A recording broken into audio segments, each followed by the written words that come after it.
It's that time of year. You've probably seen a lot of coverage of the upcoming 2026 tax changes here in Canada. You've probably heard a lot about tax brackets, and no doubt, brackets do matter. But for a lot of Canadians, the most important changes aren't actually the brackets.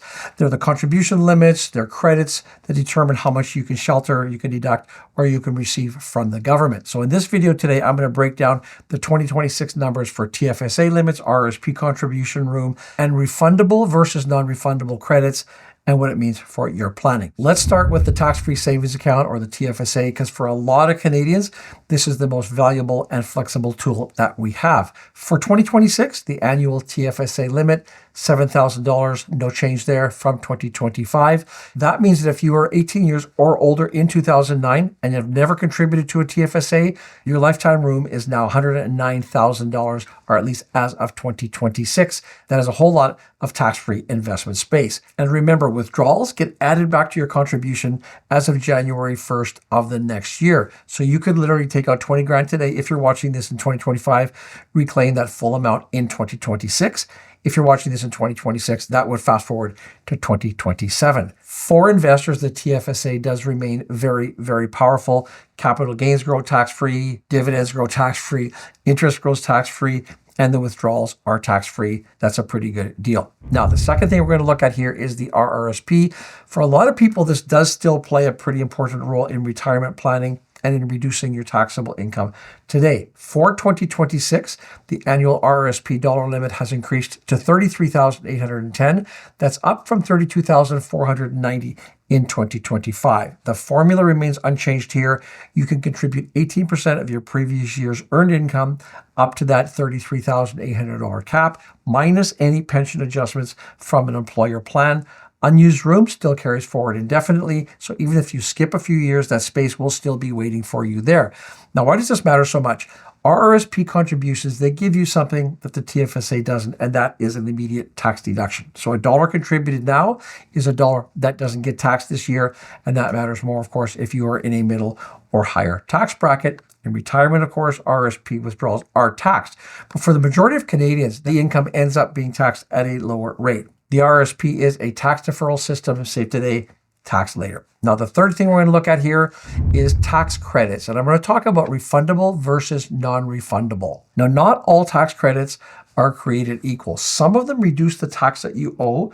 There's others that can actually put money in your pocket even if you owe nothing. So here is a clean distinction between these two. First off, non-refundable tax credits. These are credits that reduce your tax owing, but they can't reduce it below zero. You can think of them almost like a coupon that only works if you're already spending money. Now, every Canadian gets the two biggest non-refundable credits. There is the basic personal amount, BPA. For 2026, that number is $16,452 for most people. So that means that you don't pay federal tax on that first $16,452 of taxable income. Because the federal tax rate is now 14%, that credit is worth 14% times $16,452, about $2,300 in tax savings. It's automatic. You don't apply for it. You just get it. Now, this credit does phase out for higher income earners starting at $181,440. And by the time your income hits about $258,000, that enhanced portion will disappear altogether. This clawback does create a very unique 29.9% marginal tax zone. That's for another video. I will put a link on your screen so you can go learn more about that. Now, the second thing we're going to look at here is the age amount credit, 65 plus. And this is a big one for retirees. For 2026, the maximum age amount is $9,208. That's up a little bit from last year. And this reduces the federal tax payable by about $1,289 at its maximum value. Again, this credit is income tested. So as your income goes up, that credit gets clawed back. But the inflation adjustment in 2026, that means that retirees can earn a bit more before losing the credit. Other non-refundable credits that are also rising in 2026 include the spousal credit, the eligible dividend credit, disability amount, the pension income amount, and caregiver credits. These are credits that aren't always at the top of your mind, but they do matter, especially for people with dependents, with disabilities, or with pension income. In some cases, a small change in the credit value can offset hundreds of dollars of taxes. Now, I want to move now to a more misunderstood category, and these are refundable credits. And these are credits that pay out even if you don't owe tax. If your tax owing is actually zero, you still get money deposited into your bank. They're actually more like benefits than tax reductions. Some of the most common refundable credits include the GST HST credit. So this is something that is paid quarterly. It's designed to offset consumption taxes for lower income households. Now, I can't read all of the numbers in this video, but I will put some tables on the screen here so you can have a look for yourself. I'll put two tables. First off, the single individual or single parent family, and then married or common law. It is a lot of data to sift through, so pause the video, have a look, and then move on. The second benefit here is the Canada Workers Benefit, the CWB.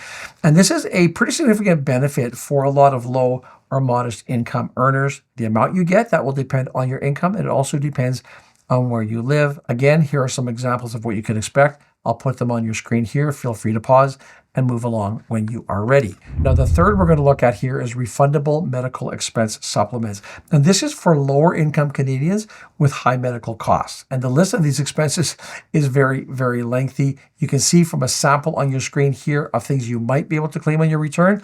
If you want to see the full list, I'll put the QR code up here. You can scan that and go and see what might specifically apply to you. For 2026, the income thresholds and the payment amounts for these refundable credits are increasing because of the indexation we looked at a little bit earlier. This has three main effects. First off, more people will qualify. Second, the phase out begins at higher incomes.